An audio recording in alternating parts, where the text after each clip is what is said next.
Yo, what a do, Shan? Team K here, back for another hip hop vinyl collection video.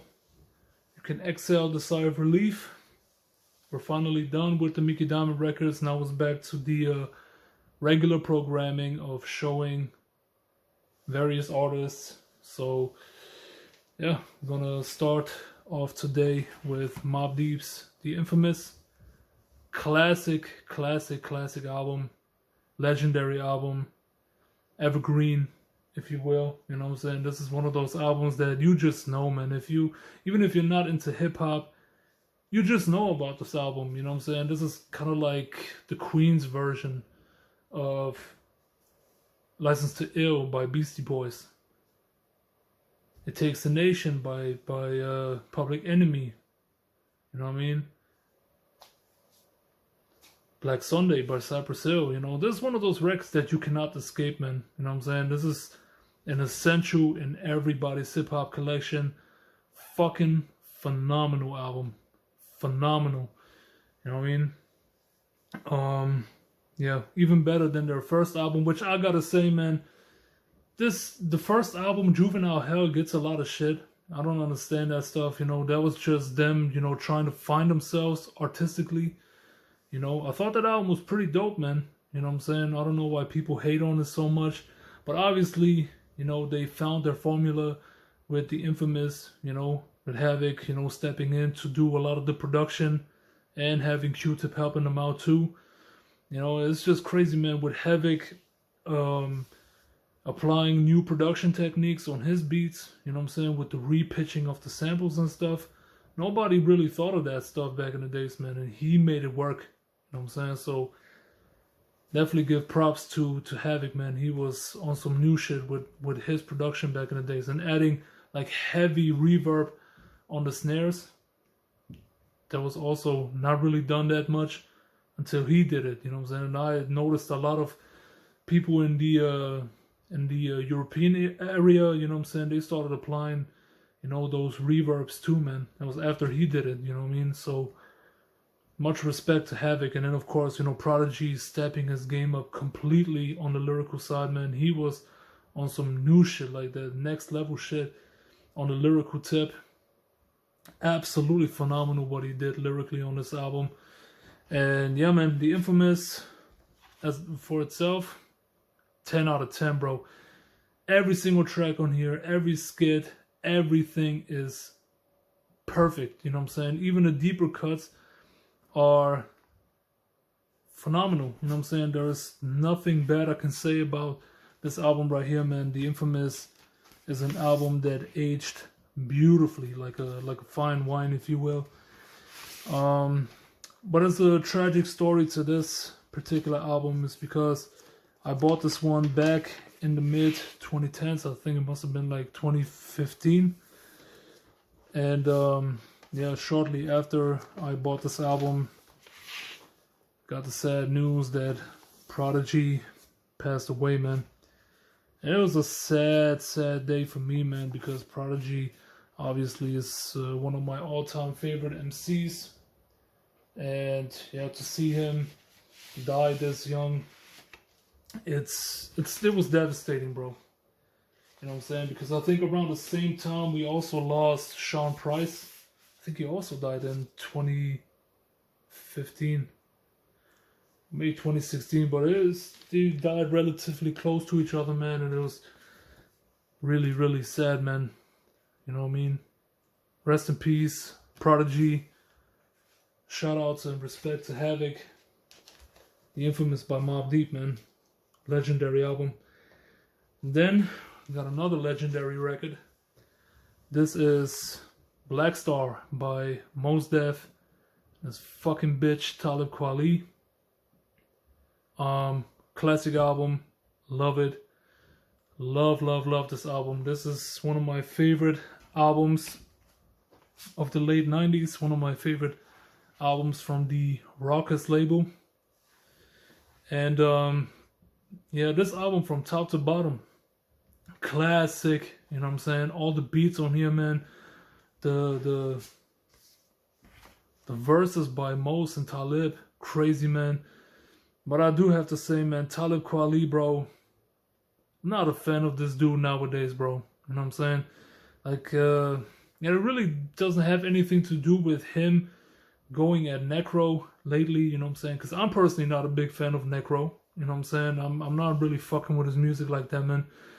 It's too monotone, you know what I'm saying? It's more of the same. But, yeah, but Talib Kweli, man, for me, I was like 20 years a fan of his. And then, you know, these last few years, man, I started to hate that fucking dude, man. This guy's fucking nuts, man. He's a total dumbass, bro.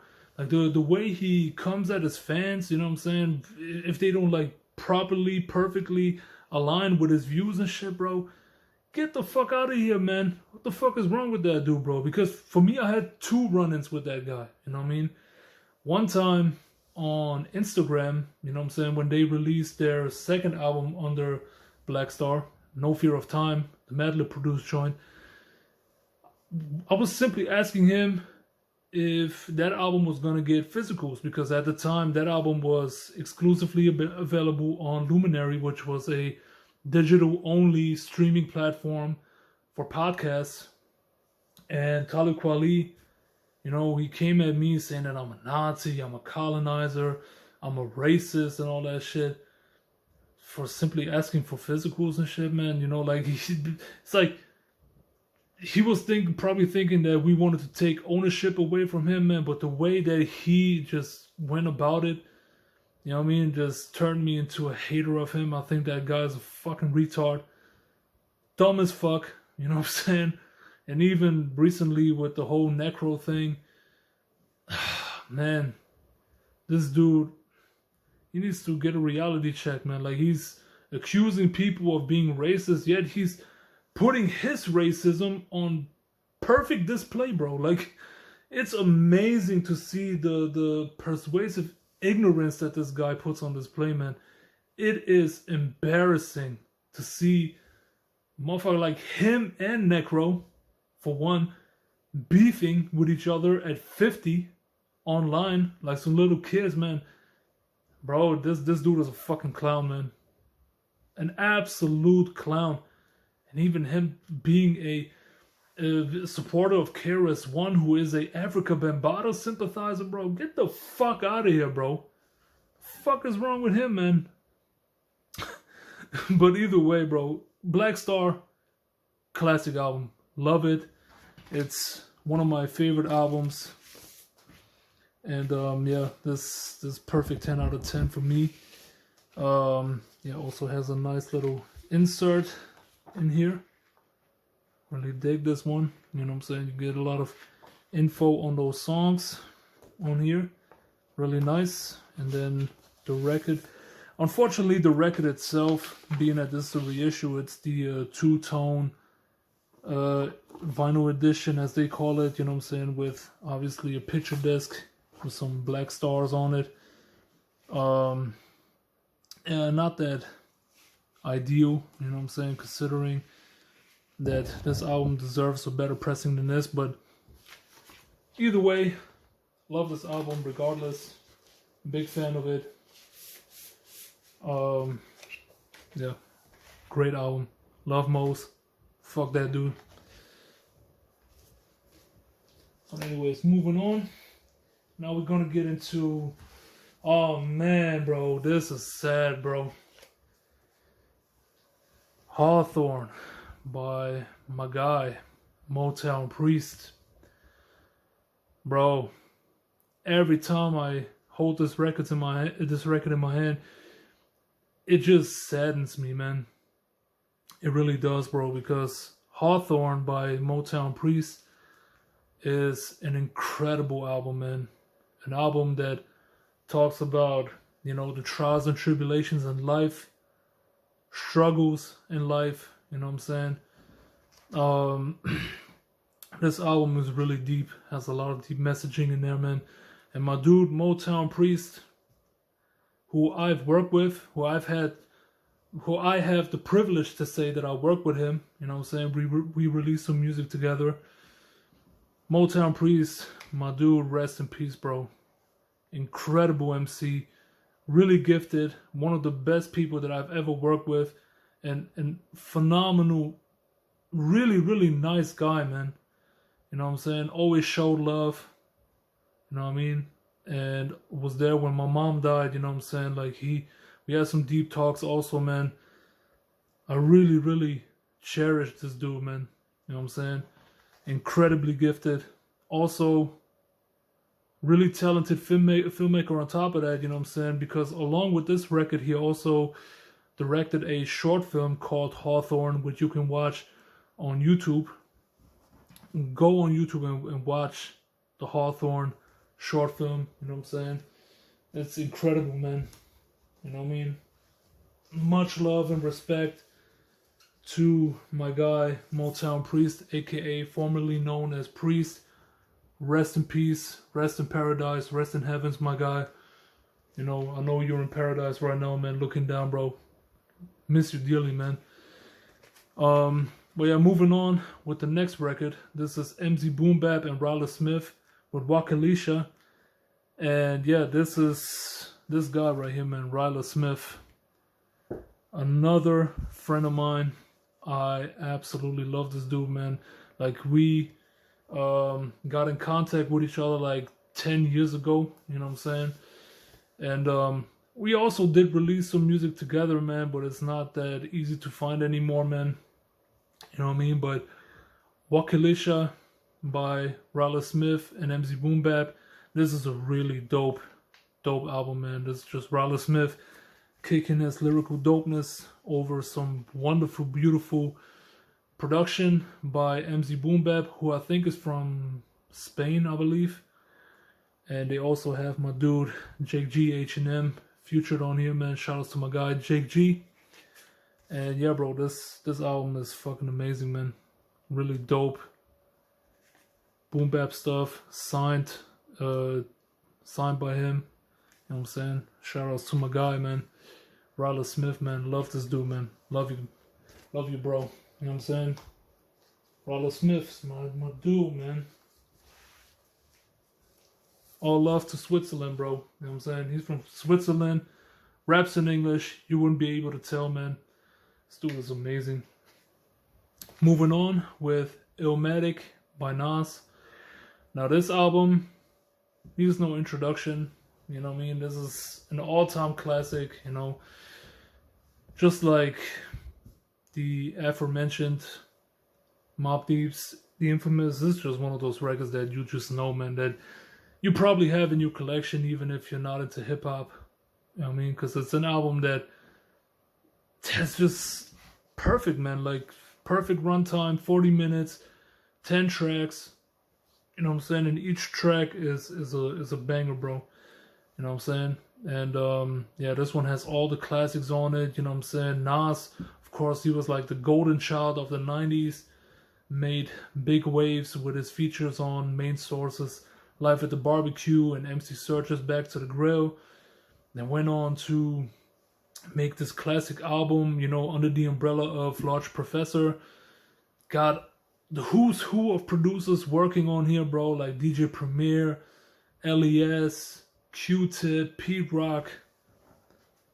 I mean, talking about a classic album, this one definitely is.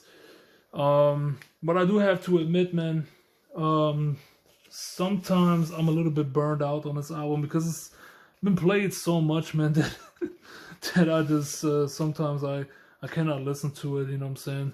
Because it's a little bit oversaturated, you know what I'm saying? But still, album holds a special place in my heart, man, because this one really opened up my love for 90s hip-hop, you know what I'm saying? I actually blind bought this back in the days.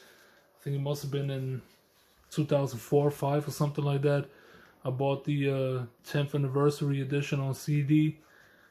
And yeah, this one really turned me into a 90s head, bro. You know what I'm saying? Legendary shit right here, man. And of course, you know, if you have ILLmatic, gotta have It Was Written, you know what I'm saying? Which at times I prefer over ILLmatic, actually, you know what I'm saying? Because this album is also fantastic, you know, just great mafioso hip-hop right here, man. This was Nas doing something different. You know what I mean? This album right here, classic, classic, classic. Love a lot of songs on here, man, like The Message, Street Dreams, which I used to dislike, but I really like nowadays. I Give You Power is probably one of my all-time favorite storytelling tracks, you know. Affirmative Action, one of the best posse cuts. Fucking amazing stuff, man. The only two tracks that I don't like are Nas Is Coming.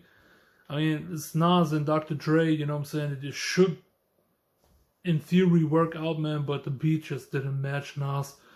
And If I Ruled the World, not a fan of that song, you know what I'm saying? I thought it was too commercial for Nas, you know what I mean? But yeah, this album though, or this pressing is really cool because it comes with a gatefold, which is nice. You have all the lyrics in here to read through as you listen to the album. The records themselves are not colored, you know what I'm saying? They're just strictly black, which is dope. Which is cool. I can live with that. I'm saying you don't always need black vinyl, colored vinyl. I mean, you know, sometimes the black vinyl is good enough, you know what I'm saying? Sometimes the black vinyl, it just fits the classics, you know what I'm saying? Black vinyl is classic, and sometimes you should have the black vinyl for the classics, which I do for this one. You know what I'm saying? So, yeah, classic album, man, love it. It was written by Nas. But I don't have any more Nas records on vinyl, man. I definitely do need to get more. I actually want to get Godson and The Lost Tapes. Man, The Lost Tapes, bro, you gotta get that album on vinyl, bro. Me too, because I feel like if that album was a studio album, this one would have been right up there with ILLmatic, and it was written. As far as studio albums go, man, that album is sick. But anyways, moving on with an early 2000s classic, The Future Is Now by Non-Phixion. This is Ill Bill's group, you know what I'm saying? The brother of Necro, you know, his group. And yeah, this shit is fucking amazing, man. Just the cover alone, bro. Look at the cover, man. So amazing, bro. I love the illustration on this. And then, yeah, the record itself is also fantastic. You know what I mean? You have a lot of dope songs on here, man. Of course, my favorite on here is Rockstars, that DJ Premier beat. Lord have mercy, bro. That beat has to be like one of the top 10 best underground hip-hop beats, man. You know what I'm saying? The way Primo went in on this one, crazy, bro. And If You Got Love, produced by P-Rock, also cold as fuck, man. You know what I mean? Also, Suicide Bomb, you know, that posse cut. Love it, man. Love it. And yeah, man, this is a really nice anniversary edition. It's a 20th anniversary edition right here with fucking printed inner sleeves, which I always appreciate. You know what I mean? Got the credits on here, some nice photography. Same here. Thank yous. And as far as the record itself, it's it's a purple vinyl. I don't know where they got that color from. A red would have been better, but I ain't mad at that. You know what I'm saying? But yeah, album sick, love it. Future Is Now by Non-Phixion. Legendary underground hip hop album. It's one that you definitely need to add to your collection, bro. Love this one. Okay. Next up, we got a personal classic. This is not a classic for majority of people. I don't think a lot of people even know about this record, man. But it is a personal classic for me. World Ultimate by the Nonce. Yeah, I know. In the UK, the Nonce, yeah, the meaning of it, I know that shit, bro. No need to lecture me on that, man. Has a different meaning for these two individuals. Zach and Yusuf Afloat are the members. Rest in peace, Yusuf Aflo. Well, this album right here, man, World Ultimate, absolutely classic, man. West Coast hip hop, jazz rap, you know what I'm saying? Just incredible, man. This album is one of a kind, especially for 1995. There was nothing that sounded like this, you know what I'm saying? It's kind of like it's not really even West Coast like that, man. Like, this is very East Coast sounding, you know what I'm saying? But this shit right here, man, is just beautiful, bro. Really, really beautiful. I love the beats on here, man, which were all done by the Nonce themselves. You know what I'm saying? And then, you know, them just having like rapping really smooth lyrics and stuff, man. This is really awesome, bro. So you see here, colored vinyl. They say 90s tapes reissue. And yeah, man, I fucks with this album, man. This is just beautiful 90s hip hop right here, man.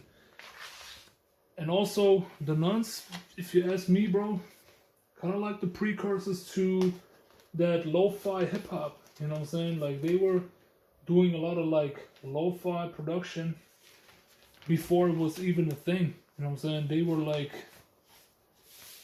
indirectly the pioneers of that shit. Classic album, bro. Love it. World Ultimate by the Nonce. Alright, next up we got another album that is classic, you know what I'm saying, but generally a classic. Not that much to me personally, and that is Ready to Die, you know what I'm saying. My opinion on this album changes sometimes, man. Sometimes I think it's a classic, but sometimes I think it's not, you know what I'm saying, because man, if you listen to this album, you know, the first songs up until One More Chance, killer. Love these songs, man. But then when you get to that interlude, that fuck me interlude, this is where we get off track, bro. I don't know what rappers think when they put skits like this on their albums, man, because this just completely breaks the immersion of the record, bro. For me, it just, I was like, yeah, man, why the fuck do you put those types of skits on your albums, bro? It's just so fucking stupid, man. But then we go back to the classics, you know, the What with Method Man, Juicy is a classic, Everyday Struggle, love it, you know what I mean? But yeah, but then you have Me and My Bitch, which was Big Papa is dope, Respect is dope. Friend of Mine is probably my least favorite song on this album, if you exclude this one. I think Friend of Mine is not that good, man.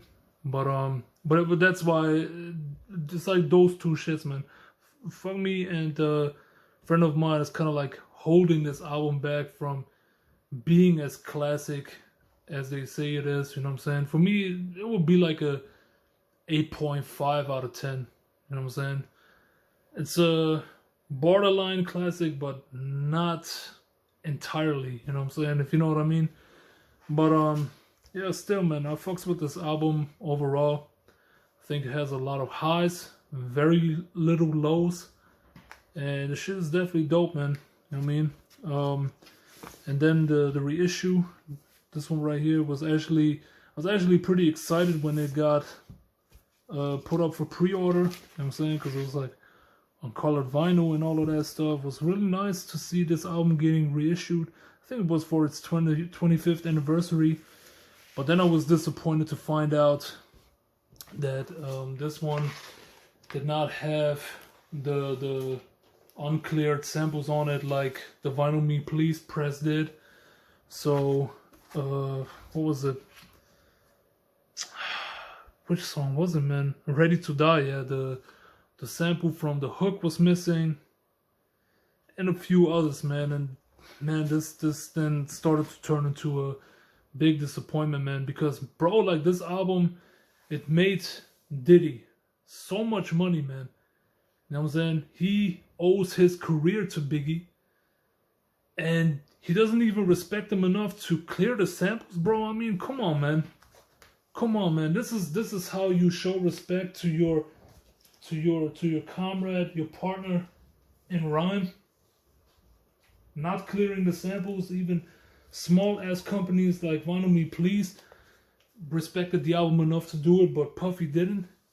Shame on that motherfucker, man. You know what I mean? But whatever, man. Let's move on with the next album, and that is Book of Changes by Noveliss and Dixon Hill. Noveliss, part of the group Clear Soul Forces.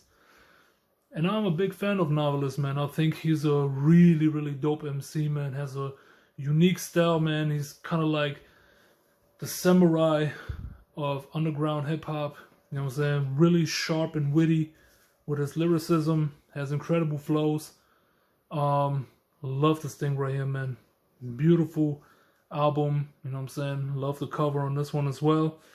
If you look for dope lyricism over, you know, just really dope production, and a lot of like samurai and Japanese references and all that stuff, this is definitely one to listen to. Book of Changes by Noveliss. Dope as fuck. I love that album. And then the last one is another 90s Tapes release. It's from the DITC crew, OC with Word Life. I mean, what is there to say that hasn't been said already, man? Word Life by OC is another all-time classic, bro. I absolutely love this album. OC, very, very underrated MC. You know what I mean? Probably the most underrated MC from DITC, man. I don't really hear people talking about him that much as they do with, you know, Lord Finesse or Big L, Fat Joe, A.G., you know what I'm saying? But OC right here, man, he's that dude, bro. You know what I'm saying? Incredible voice, man. I really love his voice. And the beats that he rhymed on this album, great A stuff, man. Love this shit right here, bro. Love this shit. And yeah, man, this has all the classics on it, you know what I'm saying? From Time's Up to Born to Live. Go ahead with yourself, you know what I'm saying? This is just incredible, man. And yeah, I like this release also. I know this album got also reissued by Vinyl Me Please at some point, you know, with a nice little colored vinyl edition. But I got the 90s Tapes one with the black vinyl. So there's nothing too crazy or special going on here. But I like the gatefold cover on this one. But yeah, that's it for this video. Thank you guys for watching. The follow-up video should be there probably in 2 weeks or something like that, give or take. You know what I'm saying? But thank you for tuning in. Hope you enjoyed the video. Let me know what you think about the records if you care. You know what I'm saying? Subscribe if you want to. And yeah, take care. Have a good one. Peace.